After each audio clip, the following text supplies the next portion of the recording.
start with this circular. Now, we should be able to adjust our exposure to get these windows on. First thing I want to do is bring in a key light probably right around here, just off the side of our shot. For this setup, I decided to use the 4300 Mark II, and I wanted to achieve a very soft quality of light. Instead of using a standard dome softbox, I ended up. At this point, I think we're all victims of doom scrolling, whether the excuse be for inspiration or for reference. To me, it feels like trying to fill a sink with water without plugging the drain first. It's really not going to work out. Your mind is getting flooded with this endless scroll of information, to the point that you can't even form your own thoughts. This constant consumption is nurturing art block. The way I help myself fight this is put on Do Not Disturb, a playlist full of songs that I never skip, and grab a pen and paper. Yes, a pen. We're not going to be erasing anything. Now what? The hardest part about journaling is starting, but if you don't know how to start, you've kind of already started. You just need to say, I don't know what to write, and keep going from there. It doesn't matter if it's surface level, it doesn't matter if it sounds like a 4th grader's diary, you just need to start writing. And use that stream of consciousness to write without stopping, and suddenly you're remembering your friend said something really weird at lunch that didn't sit right with you, or the sun looked really pretty coming through the trees. It's really that simple. Don't think too much about the layout of the page, how bad your handwriting looks, or that you can't spell to save your life. These pages are for your eyes only. There's no need for them to be perfect, there's no right or wrong thing to say in them. Just keep writing until you fill a whole spread. I call this word vomiting, kinda gross, but it works, and when I'm done, I close the book. I don't reread what I said right away.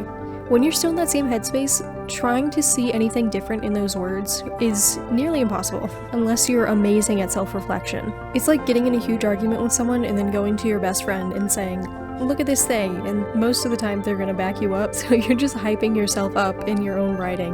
You can do this a few times. It doesn't have to be a daily thing. Habits are hard to build, but if you can get into the habit of building this, it's really helpful.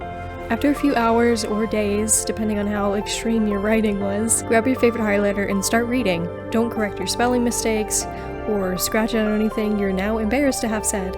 Highlight the things that stand out to you. You're basically making a prompt list for yourself with these. Highlight things that sound like they could be describing an artwork. I'm gonna be honest, this will probably be trash your first few attempts, especially if you're not someone who uses colorful language or metaphors, but this is a muscle you kind of have to build with time, so if you keep at it, it will get easier.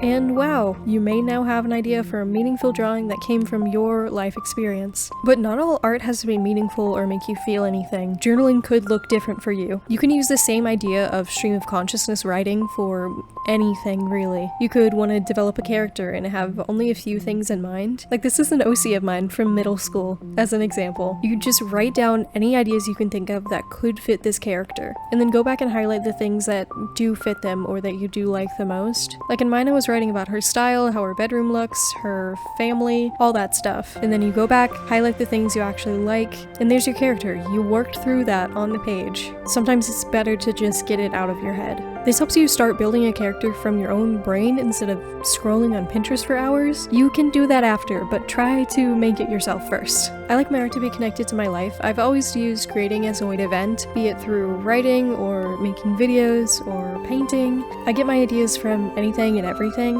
I can see stuff very vividly in my mind. Anytime I hear words or write a phrase that causes a really clear picture in my head, I take note of it. When I'm stuck in ideas, I'll go back through those notebooks and apps and find something that feels right to make in that moment.